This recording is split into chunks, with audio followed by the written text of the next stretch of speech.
सभापती महोदय, राजन सिंह यांनी अतिशय सुंदर मराठीमध्ये ही लक्षवेधी मांडली, त्याबद्दल मी त्यांचं खास कौतुक आणि अभिनंदन करतो.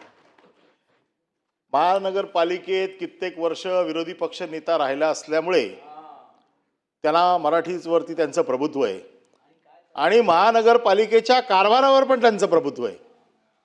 कारण महानगरपालिकेच्या कारभारावरती अंकुश ठेवण्याचं काम गेले कित्येक वर्ष त्यांनी विरोधी पक्षनेता म्हणून केलंय. त्याच्यामुळे त्यांना सगळं माहिती आहे.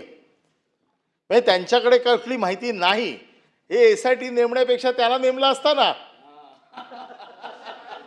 अरे त्यांनी तुम्हाला सगळं सांगितलं असतं.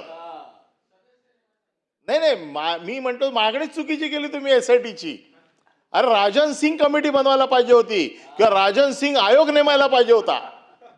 राजन सिंग आयोग आला असताना सगळं कळलं असतं.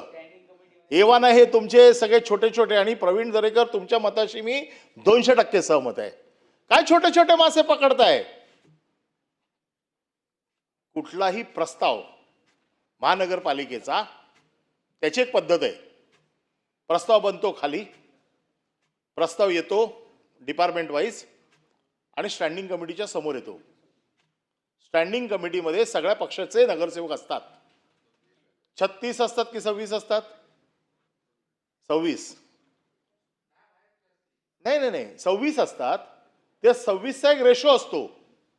सत्ताधारी पक्षाचे किती, म्हणजे शिवसेनेचे किती, भारतीय जनता पक्षाचे किती, काँग्रेसचे किती, राष्ट्रवादीचे किती, असे सगळे मिळून असतात.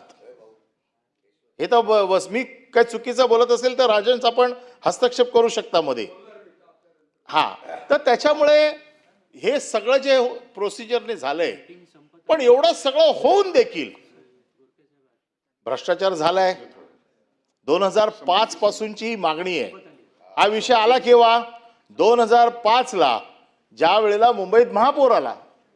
महापूर आल्याच्या नंतर ज्या पद्धतीने सगळी मुंबईची वाताहत झाली, तेव्हापासून मिठी नदीचा विषय आला. कारण त्याच्या अगोदर मिठी नदी एक नालाच होता. ज्या वेळेला पूर घुसला, राजनच्या घरात पाणी आलं, माझ्या घरात मिठी नदीचं पाणी आलं, तेव्हा आम्ही सगळे खडबडून जागे झालो. माझे 2-3च प्रश्न आहेत की याची पारदर्शक चौकशी झाली पाहिजे. याच्या छोटे छोटे लोक जे पकडतायत, वरचे कोण लोक आहेत ते पण आले पाहिजेत. कमिशनरच्या सहीशिवाय प्रस्ताव पास होतो का? ऍडिशनल कमिशनरच्या सहीशिवाय प्रस्ताव पास होतो का? स्टँडिंग कमिटीच्या अप्रुव्हलशिवाय प्रस्ताव पास होतो का? स्टँडिंग कमिटीचे चेअरमॅन कोण कोण होते, प्रत्येक वेळेला कोण कोण होते, ते आता कुठे आहेत, त्यांचे मेंबर कुठे आहेत, या सगळ्याची चौकशी झाली पाहिजे.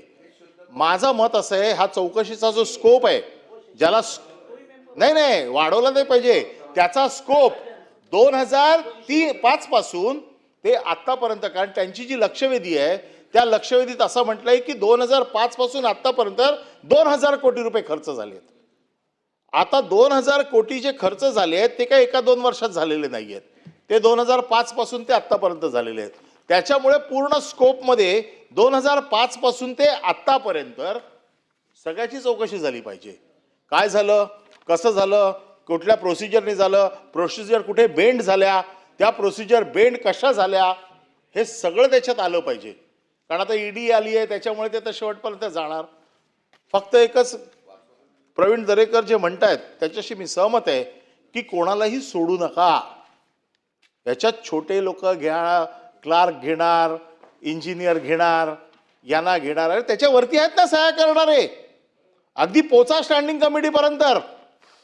नाहीतर मग आता जसं तुम्ही सांगितलं ना ते खिचडीचं प्रकरण, त्या खिचडीच्या प्रकरणामध्ये ज्या कंपनीने खिचडी पुरवली त्याचा मालक बाहेर का, तर तो शरण गेला, मला घ्या ताब्यात म्हणून, आणि मॅनेजर आतमध्ये 1 वर्ष आतमध्ये जाऊन आला.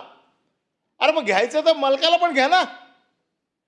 हा अन्याय करू नका, हे राजकारण करू नका. घ्यायचेत ना सगळ्यांना घ्या, एकालाही सोडू नका. तुमच्या मताशी मी 100% सहज आहे. कमिशनर पण आला पाहिजे, जॉईंट कमिशनर पण आला पाहिजे, वॉर्ड ऑफिसर पण आला पाहिजे, DMC पण आला पाहिजे, सगळे आले पाहिजेत. आणि कोण त्यांना आदेश देणारे असतील त्यांची पण चौकशी करा.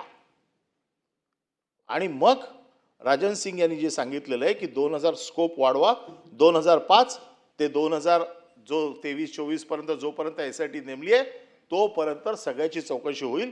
आणि सगळ्यात महत्वाचं ते पहिले उंदीर शोधा. ते उंदीर गेले कुठे?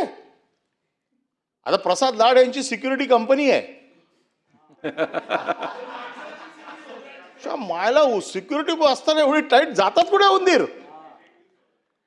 म्हणून एक कॉन्ट्रॅक्ट प्रसाद लाड यांना पण द्या.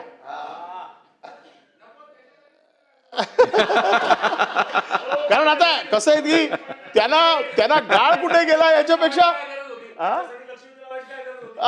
असं सांगितलं असं तर नाही नाही, गाळ कुठे गेला हे तर शोधाच, पण हे उंदीर कुठे गेले ते पण शोधा. कारण काय गाळ तर कुठे ना कुठेतरी चौकशीत येईल बाहेर.